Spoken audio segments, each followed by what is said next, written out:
Hello everyone, इस video में हम डिस्कस करेंगे कैपिटल गेन अकाउंट स्कीम पे जो आपको इंटरेस्ट इनकम अर्न होती है उसकी टैक्सेबिलिटी क्या रहने वाली है।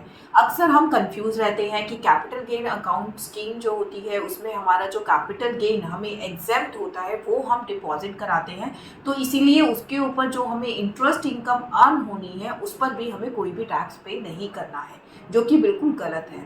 इस वीडियो में मैं आपको बताऊंगी कि जो भी आप इंटरेस्ट इनकम अपने कैपिटल गेन अकाउंट स्कीम से अर्न कर रहे हैं उसकी आपको टैक्सेबिलिटी कैसे करनी है, किस तरीके से आप टैक्स उसके ऊपर पे करेंगे। देखिए, सबसे पहले बात करते हैं कि कैपिटल गेन अकाउंट स्कीम होता क्या है।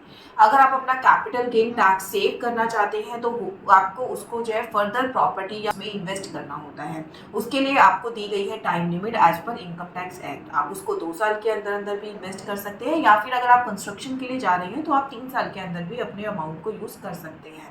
एक प्रॉपर्टी को बेचकर सेकंड प्रॉपर्टी लेने का जो डिसीजन है, उस डिसीजन को लेने में अक्सर हमें बहुत ज़्यादा टाइम लग जाता है। ऐसा नहीं है कि प्रॉपर्टी आपकी रेडी है, आपने एक बेची और दूसरी फटाफट खरीद ली। तो ये जो टाइम होता है, जो आप टैक्स पेयर को ये टाइम चाहिए होता है नेक्स्ट प्रॉपर्टी को परचेज करने के लिए, तो उसके लिए डिपार्टमेंट ने एक रूल निकाला हुआ है कि अगर आपने अपनी ड्यू डेट, रिटर्न फाइलिंग की ड्यू डेट से पहले पहले अपने इस अमाउंट को फर्दर इन्वेस्ट नहीं किया है तो आपको वो अमाउंट इन्वेस्ट करना होगा कैपिटल गेन अकाउंट स्कीम में। अदरवाइज आपके उस अमाउंट पर हम टैक्स चार्ज करेंगे। तो इसका मतलब ये हुआ, जो इंडिविजुअल टैक्स पेयर है जिनकी 31 जुलाई लास्ट डेट रहती है, उनको अपना कैपिटल गेन अकाउंट स्कीम में ये फंड 31 जुलाई से पहले पहले डिपॉजिट कराना होगा। या फिर अगर आपकी ऑडिट होती है या फिर आप एक ऐसी फर्म में पार्टनर है जिसकी ऑडिट होती है, तो उनकी जो लास्ट डेट है वो अकॉर्डिंगली 31 अक्टूबर या पहले पहले आपको ये अमाउंट जो है डिपॉजिट कराना होता है कैपिटल गेन अकाउंट स्कीम में। तो बहुत सारे ऐसे टैक्स पेयर्स हैं जो अपना capital gain account scheme account खोलते हैं और उसमें ये अमाउंट जो है डिपॉजिट कराते हैं। अब इसके भी 2 तरीके होते हैं। कैपिटल गेन अकाउंट जो आपका ओपन होता है, वो 2 टाइप्स के कैपिटल गेन अकाउंट पाए जाते हैं, type A and type B. Type A के अंदर आपका जो होता है वो जस्ट लाइक सेविंग अकाउंट की तरह आपका अकाउंट ट्रीट किया जाता है। सेविंग के इंटरेस्ट के जितना आपको इसमें इंटरेस्ट मिलता है और लिक्विडिटी भी इस अकाउंट में बनी रहती है। आप जब चाहे अपने प्रॉपर्टी की परचेजिंग के लिए या फर्दर इन्वेस्टमेंट के लिए इस अकाउंट से अमाउंट को विड्रॉ कर सकते हैं, और अगर आपका कोई अनयूज्ड अमाउंट रह गया है तो उसको दोबारा से डिपॉजिट भी करा सकते हैं। तो ये होता है आपका type A account. Type A account पे जो आपको इंटरेस्ट इनकम अर्न हो रही है, अगर मैं उसकी टैक्सेबिलिटी की बात करूं तो उसकी टैक्सेबिलिटी आपकी बिल्कुल सेम रहेगी जैसे कि आपको सेविंग अकाउंट पे इंटरेस्ट इनकम अर्न होती है। अपनी इनकम टैक्स की रिटर्न फाइल करते समय आपको इनकम फ्रॉम अदर सोर्सेज में इस इनकम को दिखाना है और उसके ऊपर आपको अपना टैक्स पे करना है।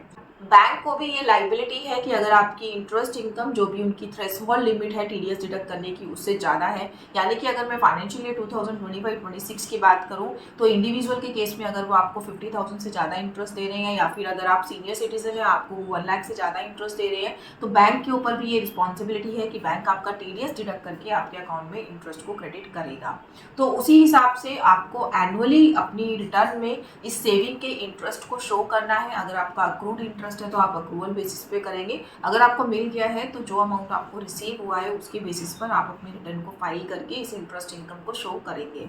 इस इंटरेस्ट इनकम के अगेंस्ट आप अपनी जो भी एटीसी की डिडक्शन है, एटी की डिडक्शन है, उन सबको आप क्लेम कर सकते हैं। यानी कि अगर मैं non senior citizen tax payers की बात करूं और अगर आप ओल्ड टैक्सेस में अपनी रिटर्न को फाइल कर रहे हैं तो इंटरेस्ट इनकम अगर आपकी 10,000 से कम है तो आपको इसके ऊपर टैक्स पे नहीं करना। सेम एज अगर आप सीनियर सिटीजन है तो 50,000 तक की इंटरेस्ट इनकम पर आपको टैक्स पे नहीं करना। अगर इससे ज़्यादा आपको इंटरेस्ट इनकम हो रही है तो आपको जो बैलेंस अमाउंट है उसके ऊपर टैक्स पे करना होगा।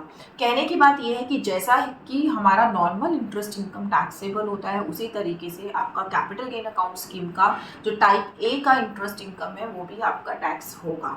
आप ये मत सोचिएगा कि आपने कैपिटल गेन जो आपका एग्जेम्प्ट कैपिटल गेन है उसको यहाँ पे डिपॉजिट कराया है तो उससे जो आपको इंटरेस्ट इनकम अर्न होगी उसके ऊपर आपको टैक्स पे नहीं करना होगा। ऐसा बिल्कुल नहीं है, आपको टैक्स बिल्कुल पे करना होगा और वो सेम क्राइटेरिया में पे होगा जैसा कि आपका इंटरेस्ट इनकम पे टैक्स लगता है वैसे ही। अब बात करते हैं टाइप बी अकाउंट की। टाइप बी अकाउंट आपका होता है टर्म डिपॉजिट अकाउंट। आपने जितना भी कैपिटल गेन अकाउंट में फंड डिपॉजिट कराया है, अगर आपने टाइप बी को सिलेक्ट किया है तो वो आपका एक टर्म डिपॉजिट में कन्वर्ट कट हो जाता है और उसके ऊपर आपको जितना भी फिक्स डिपॉजिट या टर्म डिपॉजिट का रेट चल रहा होता है उसके अकॉर्डिंग जो है आपको इंटरेस्ट इनकम अर्न होती है। और इसमें लिक्विडिटी में थोड़ा प्रॉब्लम रहती है, आपको पहले टर्म डिपॉजिट को मैच्योर करा के फिर वहाँ से अपना फंड जो है विड्रॉ करना होता है अपनी फर्दर इन्वेस्टमेंट के लिए। और इस पर जो आपको इंटरेस्ट इनकम अर्न होती है वो at the time of maturity of term deposit या फिर आप अपना अकाउंट जब क्लोज कराएंगे तब आपको वो इंटरेस्ट इनकम अर्न होगी। तो उस टाइम पे जब भी आपको वो इंटरेस्ट मिल रहा है तब आपको इसके ऊपर टैक्स पे करना होता है। टैक्स कैसे पे करना है, सेम आपको इनकम फ्रॉम अदर सोर्सेज में इसको शो करना है। वहाँ पर आपको जो भी आपका टैक्स स्लैब रेट चल रहा है उसके अकॉर्डिंग आपको टैक्स इसके ऊपर पे कर देना है। और आप इसके ऊपर जो आप हमारे डिडक्शंस के सेक्शन है 80TT 80TT उन सबको आप यहाँ पर जो है यूज़ कर सकते हैं। जैसा कि सीनियर सिटीजन के लिए आप 50,000 तक जो रिबेट है वो क्लेम कर सकते हैं, लेकिन अगर आप नॉन सीनियर सिटीजन है तो उनको इन सेक्शंस के अंदर जो है अगर आपका टर्म डिपॉजिट का इंटरेस्ट है तो उसकी डिडक्शन नहीं मिलती है, तो यहाँ पर भी आपको वो डिडक्शन जो है नहीं मिलेगी।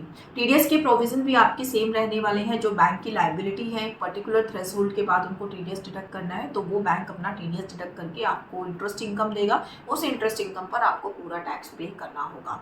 तो ये है आपकी taxability capital gain account scheme पे जो भी आपको इंटरेस्ट इनकम हो रही है उससे रिलेटेड।